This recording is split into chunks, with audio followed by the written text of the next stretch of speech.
My teacher said I was too stupid for college, so I brought my PhD to our 10-year reunion. Mrs. Pemberton made the pronouncement during my junior year, loud enough for half the class to hear. I'd just failed another chemistry test, my third that semester. She called me to her desk after the bell rang. "Honestly, Bridget," she said, not even looking up from her gradebook, "community college might be more your speed. Some people just aren't cut out for higher education." The words hit like a physical blow. I stood there, 17 and mortified, while my classmates filed past snickering. What Mrs. Pemberton didn't know was that I'd been working 30 hours a week at the grocery store to help Mom pay rent, that I'd been staying up until 2 a.m. watching my baby brother while she worked her second job, that I was surviving on 4 hours of sleep and whatever free lunch the school provided. But I didn't explain any of that. I just nodded and walked out. That night, I made a promise to myself. I spent my senior year studying like my life depended on it. Dropped down to part-time work, found free tutoring at the library, applied to every scholarship I could find, including ones for students whose parents never graduated high school. The acceptance letter from State University came with a full academic scholarship. Mrs. Pemberton was absent the day I graduated as salutatorian. College was brutal at first.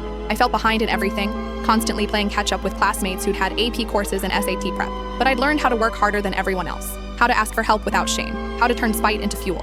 I double majored in chemistry and education, maintaining a 3.9 GPA while working in the campus lab. Graduate school at Northwestern followed, fully funded research assistantship studying environmental chemistry. My dissertation on water contamination in rural communities won 3 national awards. By 27, I had my PhD and a job offer from the EPA. The 10-year reunion invitation arrived while I was packing for Washington. Mrs. Pemberton was listed as a special guest. She'd recently retired after 40 years of teaching. I almost didn't go. Then I remembered 17-year-old me, standing at that desk, absorbing her words like gospel. The reunion was held in our old gymnasium, decorated with our school colors and photos from 2014. I wore my favorite black dress and the pearl necklace Mom had saved for months to buy me for graduation. Mrs. Pemberton hadn't changed much. Same severe gray bob, same condescending smile. She was holding court near the punch bowl, surrounded by former students praising her dedication to education. I waited until there was a lull in conversation. "Mrs. Pemberton," I said, extending my hand. "I don't know if you remember me. Bridget Castellano." Her eyes narrowed slightly, searching her memory. "Of course," she said carefully. "How have you been?" "Wonderful," I replied.